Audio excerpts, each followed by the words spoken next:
Hey, what's going on, everyone? Guess here. Just wanted to hop on and talk about Bleach, episode 10, Thousand Year Blood War. Man, holy crap. It was a really good episode. It always really is, but I like this one. Uh, we started off right where I thought we would, just in that Kenpachi Unohana fight. And Kenpachi's like, well, I've been just like losing consciousness over and over. And it is revealed to us in this one that he's actually been being killed by Unohana like over and over and then brought back. She'll just like heal him because that's how he gets stronger. Um, which is awesome. And they go along.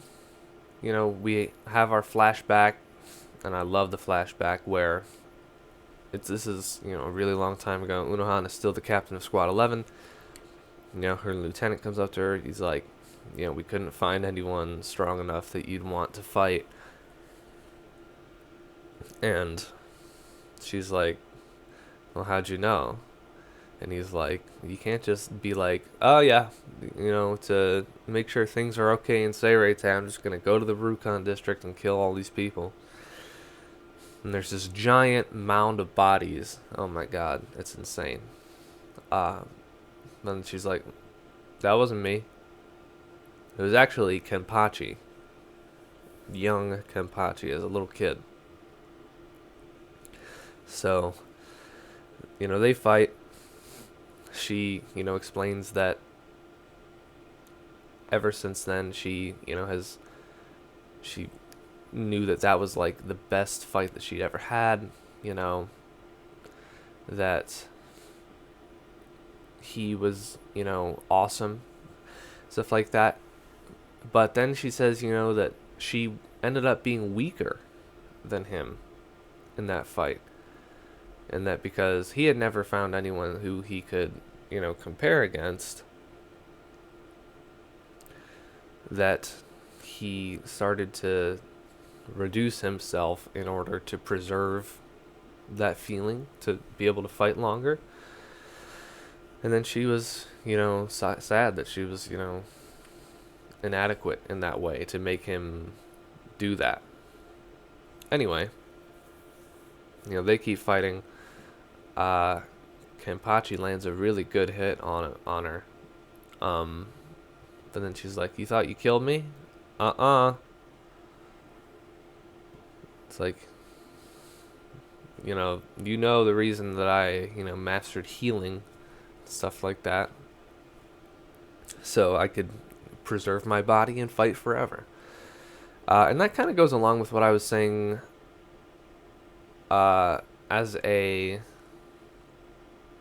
as a thing, because some people were like, if Unohana and Yamamoto were both from the original Gote 13, which was like 1,000 years ago,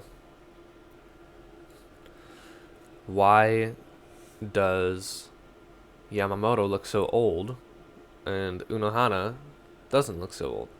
And it's because like Tsunade type stuff from Naruto. Anyway, she heals herself and then activates her Bankai. Holy mackerel. Minazuki. And it's the same pronunciation as her Shikai. I don't blame you if you don't remember, because it was like one time that she used her Shikai at like the end of the Soul Society arc to bring like Momo and Toshiro back from the Central 46 place where Aizen was hiding. Anyway, so she uses her Bankai. Yeah, the pronunciation is the same, but I believe the kanji, how it's spelled out, is different. For her Bankai, it means, I think, roughly an end to all people's lives or something like that. So that's pretty cool. That's dope. Ah, man, and the animation's so cool here. It's like blood and like everything's bloody. And there are like a lot of conflicting descriptions and stuff like that about what exactly Unohana's Bankai does. Obviously, it gives her some ridiculous sustain, you know, lets her just heal instantly, as we see in there. Some people theorize that the blood like substance is actually acidic and melts people down. Like when it melts Kenpachi and herself down to like a sort of skeletal thing. My interpretation of that is just that um, that's like symbolic. I don't think her Bankai had anything to do with that, but I might be wrong. Um, yeah. Then, they fight. Let me just say, this whole episode wise, I think that Unohana's voice actress does an amazing job. Oh my gosh. Everything she says is so, you're hanging on every word because and this was like to an extent last episode too, because Unohana's voice has always been, sort of like sweet, caring, tender, stuff like that. But when, she is there with Kenpachi, the sweetness almost turns into like a sort of like sinister, like twist the knife in the gut type feeling that you get, and I think that is really impressive. Um, and here she flip flops between both of those. Like she is like in her head thinking, and she's like talking about Kenpachi. She's like, oh my gosh, he is the one who should have the name of Kenpachi and stuff like that. But then snap back to reality. She says, "You thought you killed me? Guess again." So it's really impressive the performance that Unohana's voice actress gives here.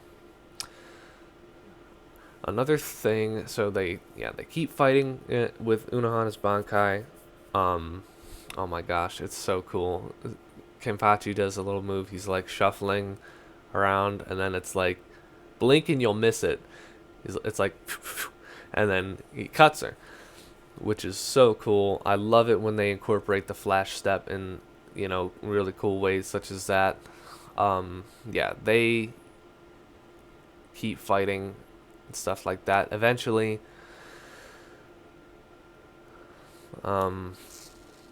yeah, she says, you learn to nerf yourself basically, so you could enjoy fighting forever, and I learned to heal myself so I could enjoy fighting forever. But eventually, he kills her, gets her good, stabs her. Her Bankai disappears, and then she's like, "Oh, well, you did it. Good job." Uh, yeah, it actually roused some emotion out of me, her death. Because I don't know, the music was so good, she was talking, it was like wistful in a way, like she's like, how nice it is to die, when you achieve your purpose or whatever. And it's like, huh. Kenpachi, is distraught. He's like, please don't die because I really don't want you to die. And it's really nice to see emotion out of Kenpachi, because I said this in reaction to last week's episode as well, that Kenpachi is so much deeper than, some people think he is. And it's nice to finally see that. And it's like this dynamic with him between, wanting to fight, without anything held back, desperately wanting to fight, with someone who is on par with him, but he also will bring himself down to the level of his enemies in order to, have the fight be exciting. So there's the dichotomy there. and stuff like that. But now he's like insane. Now Kenpachi is back to his normal self, pre Unohana. But this time, but I guess he's even stronger then. I don't want to get into power scaling because that's bullshit. But he's stronger than he was as a child because he has experience on his side now. At least in my mind. Yeah, anyway, she dies. But, she's like, don't be sad. Don't cry. Because you have an enemy, worthy of your strength. And like in the Sternritter, in Yuhabaha, He's like, you have allies you can face. It's like Byakuya, Renji, Ichigo. Some people I saw are clowning Renji so hard, being like, why is Renji on there? Renji in no way can fight on the same level of Kenpachi. And I'm like, ooh, you just wait. You just wait. But, yeah. And also, a partner who is awakened alongside yourself. So, in short, that means his sword. She died. Unohana dies. Kenpachi starts hearing a voice. He's like, who's calling my name? And then it's his sword calling him. It says, my name is, and then nothing. So we can theoretically, say now that it's like, is Kenpachi gonna show off a Shikai in his next outing? Who knows? I know because I read the manga, but who knows when that could be. Okay, next week in the second half of the episode, we have Ichigo and Renji coming into the Ho estate with Oetsu Nimaya. The greeting is crazy. He's like, he's so crazy, like intense vibes, Then, there's some silliness that goes on. They go into the room with a bunch of the ladies and stuff like that. They eventually get to the real Ho estate, which is like a shack with a big pitfall in it. Yeah, so Renji and Ichigo fall down there. Etsu is like, so have you guys noticed you haven't met a single Soul Reaper, since you got here, save me? That's because everybody else here is a Zanpakuto. And it's like, ooh, that's crazy. Then we get, some background on the Zanpakuto and stuff like that. It's like, you can't even tell the difference. Look at your Zanpakuto. He brings out, Tensa Zangetsu and Zabimaru.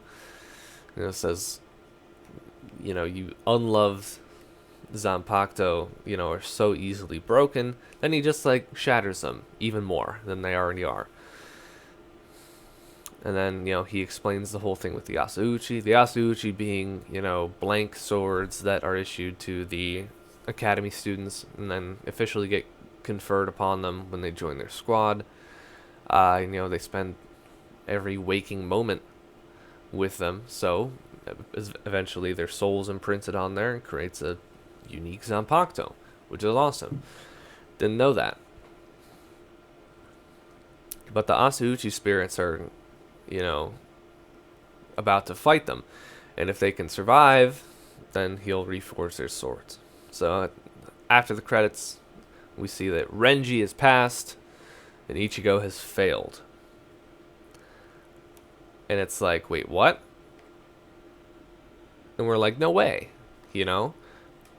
Come on. But he's just like, nah, you failed. It's like, I do not make swords for nobodies. For fake Soul Reapers, he said. So we learned that that Renji here is a Soul Reaper and Ichigo is not. So Nimaya sends him home. Sends him back to the Kurosaki Clinic in the world of the living.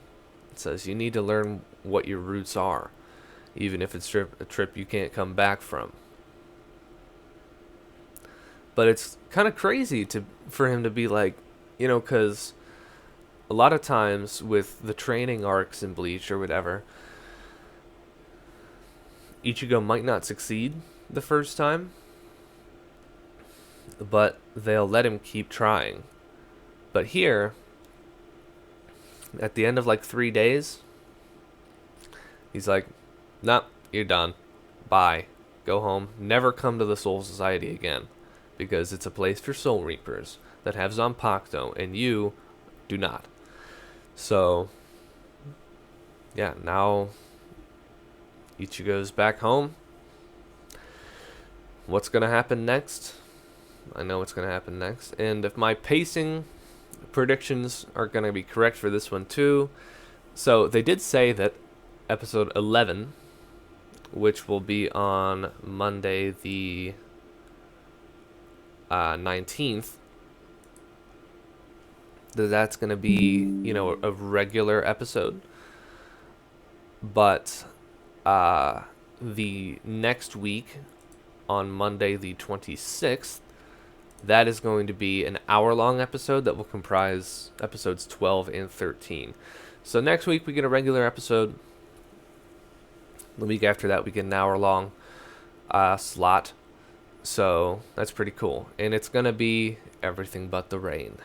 It's going to be, this next week is everything but the rain.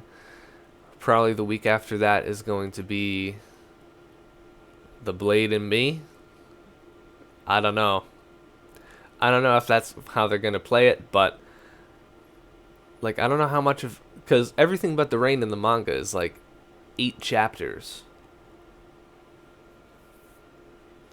So, are they going to fit all of it into this week's episode on the 19th? Maybe. But yeah, anyway, the next 2 weeks are going to be so crazy. And I know I say that a bunch, but it's everything but the rain seriously is going to blow some people's fucking minds. So yeah, it's going to be cool. Gonna break the internet, There have been some things that have been cooking since, the beginning of Bleach that we're going to be, dealing with. So it's going to be exciting. Anyway, I'm going to, finish this up here. If you guys like what you see, feel free to subscribe, like, or whatever. I stream on Twitch, twitch.tv/gasnagar. I'm currently streaming Yakuza Kiwami. I'm going to work my way through a lot of the Yakuza games. Probably going to upload some of that here as well. But I mainly stream it for now.